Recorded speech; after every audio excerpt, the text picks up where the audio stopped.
என்னுடைய பெயர் முகமது முபாரக் முகமது ஃபர்ஹத். நான் 2024ஆம் ஆண்டு நடைபெற்ற கல்வி பொதுத்தராதர உயர்தர பரீட்சையில் ஓனியா முஸ்லீம் மகாவித்தியாலயத்திலிருந்து தோற்றி 3A சித்திகளை பெற்று மாவட்ட நிலையில் முதலாம் இடத்தை பெற்றிருக்கேன். அல்ஹம்துலில்லாஹ். முதற்கண் என்னுடைய இறைவனுக்கு நான் நன்றியை செலுத்திக் கொள்கிறேன். அடுத்ததாக என் இறைவனுக்கு அடுத்ததாக அதற்கு சமனான என்னுடைய பெற்றோர்கள், அவர்களில் அர்ப்பணிப்பு எனக்கு மிகவும் ஒரு பெரிய உதவி. இதை எப்படி ஒன்று செய்யணும், ஏன்னா நிறைய கஷ்டப்பட்டுருக்காங்க எனக்காக வேண்டி.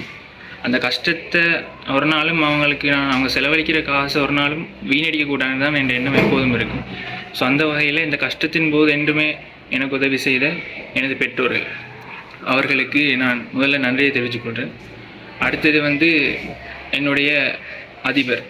நான் ஓனியா முஸ்லீம் மகாவித்தியாலயத்தில் தான் தரம் 1லிருந்து உயர்தரம் வர கற்றுக்கொண்டேன். ஸோ அந்த வகையில் எனது பாடசாலையினுடைய அதிபர் அல்ஹாஜ் எம்எஸ் ரம்சீன் சார் அவர்கள் என்றும் எங்களுக்கு பேருதவி. தரம் 1லிருந்து சரி, என்ன ஒரு சிறப்பு தேர்ச்சியில் நாங்கள் பெற்றாலும் அவர் ஒரு நாளுமே எங்களோட வீட்டை அதை பாராட்ட தவறுனதே இல்லை. எந்த ஒரு இடத்துலையும் எங்களுக்கு உதவி தேவைப்படும் போதும் உதவி செய்யக்கூடிய ஒரு மகான் அவர். ஸோ அந்த இடத்துல அதிபருக்கு என்னுடைய மனமார்ந்த நன்றிகள் நான் தெரிவித்துக்கொள்கிறேன். அடுத்ததாக பாடசாலையினுடைய உப அதிபர்கள், அதே மாதிரி பகுதி தலைவர்கள், அதே மாதிரி பணியாளர்கள், ஆசிரியர்கள், முக்கியமாக ஆசிரியர்கள் என்று சொல்கிற வகையில் ஆசிரியர் நண்பர்கள் என்று தான் சொல்லணும். ஏண்டா எல்லாருமே அப்படி தான் என்னோட பழகுனாங்க. ஒரு நண்பன் ஒரு ஆளோட எப்படி பழகுவானோ அதே மாதிரி தான் இந்த பாடசாலையினுடைய ஆசிரியர்கள் என்னை நடந்து கொண்டாங்க, நாங்களும் அவங்களோட நடந்து கொண்டோம். ஸோ அந்த வகையில் ஆசிரியர்கள் பெரும் உதவியாக இருந்தாங்க இந்த பாடசாலையில் எனக்கு. இந்த பாடசாலையில் பொறுத்தவரையில் எங்களுக்கு கிடைத்த வளங்களை பெற்றுக்கொண்டு எங்களால் இந்த அளவுக்கு வேறு சித்திகளை பெறக்கூடியதாக இருந்தது. 3 பேர் மருத்துவத்துறைக்கு தெரிவு செய்யப்பட்டிருக்காங்க.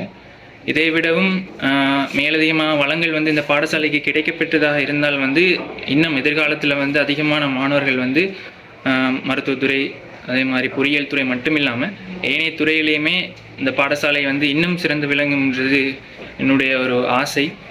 ஸோ அதற்கு எல்லாம் வல்ல இறைவன் உதவி செய்யணும். அடுத்தது என்னுடைய இலக்கு ஒரு சிறந்த ஒரு மருத்துவராகணும். காசு பணத்துக்கு மேலதிகமாக சமூக சேவைன்றது முக்கியமான விஷயம். செய்கிற சம்பளத்துக்கு எடுக்கிற சம்பளத்துக்கு நான் கணக்கு காட்டணும். ஸோ அந்த வகையில் சிறந்த ஒரு வைத்தியனாக சேவையாற்றுவதன் நோக்கம். எனக்கு எது விருப்பமான துறையோ அதில் மேல் படிப்புகளை நான் தொடருவேன். அதே நேரம் என்னுடைய கற்றல் முறைகளை பார்த்திங்கன்னு சொன்னால் விடிய விடிய படிக்கிறாள் இல்லை, ஏன்னா எங்களுக்கு காலையில் எனக்கு சரி வராது. ஸோ அந்த வகையில் நான் இரவில் தான் அதிகமான நேரங்களில் கற்றலில் ஈடுபடுவேன். உயர்தரத்தை பொறுத்தவரையில் நீங்கள் தியரியை மீண்டும் மீண்டும் படிக்கிறதை விட அதிகமான வினாக்களை செஞ்சு அந்த வினாக்களில் இருந்து தியரியை கற்றுக்கொள்கிறதுன்றது என்னுடைய ஒரு முக்கியமான நோக்கமாக இருந்தது. நான் கேள்விகள் இருந்து தான் அதிகமாக தியரியை விளங்கி கொண்டேன். ஏன்னா நாங்கள் எக்ஸாமில் கேள்வி தான் செய்ய போகிறோம். ஸோ அந்த வகையில் கேள்விகளில் இருந்தே நான் அதிகமான தியரியை நல்லாவே புரிஞ்சு கொண்டேன். ஸோ அது எனக்கு 3 பாடங்கள்லேயுமே எனக்கு பேருதவியாக இருந்தது. ஸோ அது எனக்கு மிக பிரயோசனமான ஒரு கற்றல் முறையாகவும் இருந்தது. 3 பாடமும் நான் அப்படி தான் படித்தேன். நான் அடுத்தது என்னுடைய தனியார் கல்வி ஆசிரியர்களுக்கும் நன்றி செலுத்த நான் தவற போவதில்லை. அவங்களும் எனக்கு பேருதவி செஞ்சாங்க. நிறைய நேரங்களில் சந்தேகம் என்று கோல் எடுத்தால் கூட ஆன்சர் பண்ணி சந்தேகத்தை தீர்த்து கொள்ளக்கூடிய அளவுக்கு அவர்கள் எங்களுக்கு சுதந்திரத்தை தந்திருந்தாங்க. அந்த வகையில் அவர்களுக்கு நான் நன்றியை தெரிவித்துக் கொள்கிறேன். அடுத்தது இந்த பாடசாலை சமூகம், எனது ஊர் கிராம மக்கள், நண்பர்களுடைய பெற்றோர்கள் முக்கியமாக, அதே மாதிரி இந்த பாடசாலையில் இந்த ஊரில் உள்ள விளையாட்டு கழகங்கள் அனைத்துக்குமே நன்றி செலுத்த நான் தவறவில்லை. நான் அனைவருக்குமே மனமார்ந்த நன்றிகள் தெரிவித்துக் கொள்கிறேன். நன்றி.